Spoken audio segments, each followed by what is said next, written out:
Growing up in the 90s, arcades were my escape.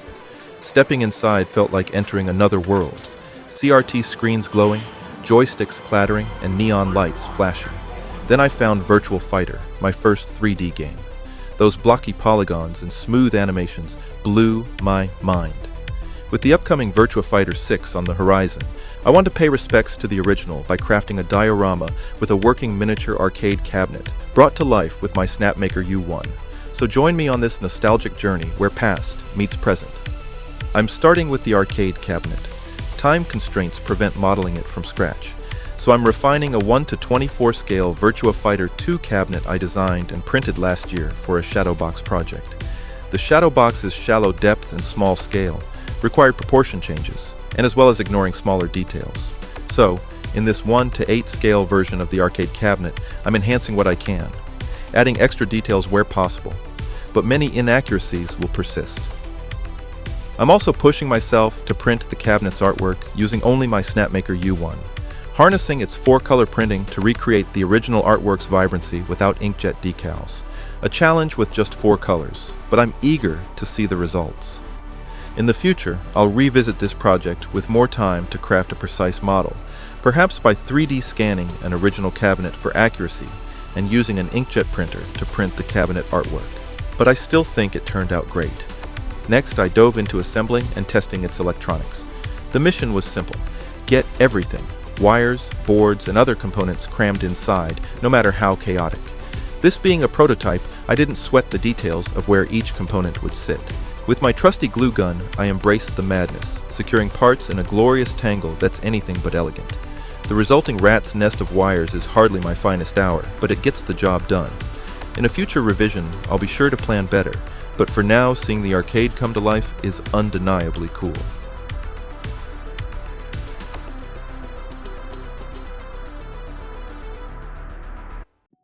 Now we're ready to print 2 of my all-time favorite characters, Jackie and Akira, my go-to picks from the classic game.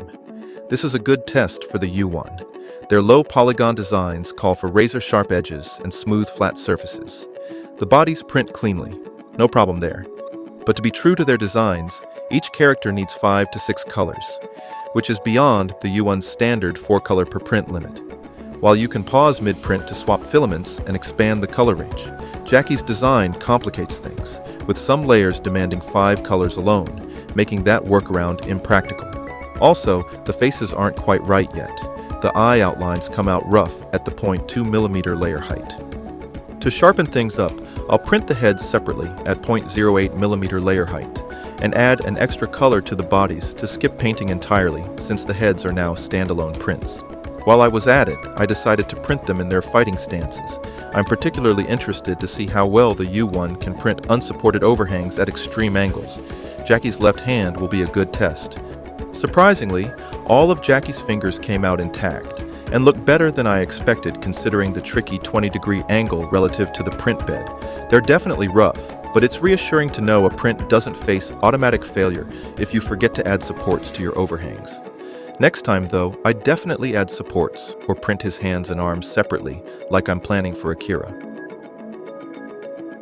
Akira's head and arms printed nicely at 0.08mm, and his body started off strong, but then the prime tower toppled over. I'm pretty sure this is on me for not recalibrating the print bed since unboxing. Honestly, it's remarkable that I haven't had adhesion issues with prints until now. After recalibrating the print bed and tweaking the prime tower settings, my second shot at printing Akira's body came out perfectly. Now it's time to assemble him and set him up alongside Jackie and his older brothers. If you compare the heads, printing at a layer height of 0.08mm look sharper than those at 0.2mm. It takes twice as long to print, but in my opinion, the cleaner details are absolutely worth the extra time. We've got the arcade cabinet and our fighters, but something's still missing: the battleground. I think Jackie's iconic stage would be a great choice. A stunning beach scene under a vibrant cobalt blue sky with a 2-tone stone floor nestled on pale yellow sand. After a few hours of crafting the design and recreating the backdrop using HueForge, it's time to bring it to life. The U1 is great, but this job calls for additional muscle. That's where the Snapmaker Artisan comes in. Its larger print volume and dual nozzle print head make it ideal for crafting the stone and sand floor. Meanwhile, the U1 will print the sky backdrop, taking advantage of its 4 tool heads, though its size means it'll have to be done in 2 pieces. Now it's time to bring the arena together. We'll start by layering the stone floor over the sand base. Then, we'll carefully glue the backdrop into place. Finally, we'll position the iconic Sega logo front and center to tie it all together. And as a final cherry on top, I'll use HueForge to craft a nameplate that highlights key details about Virtua Fighter, adding that perfect finishing touch to the arena. Now let's bring it all together. The arcade cabinet, Jackie, Akira, and their epic beach arena ready for action.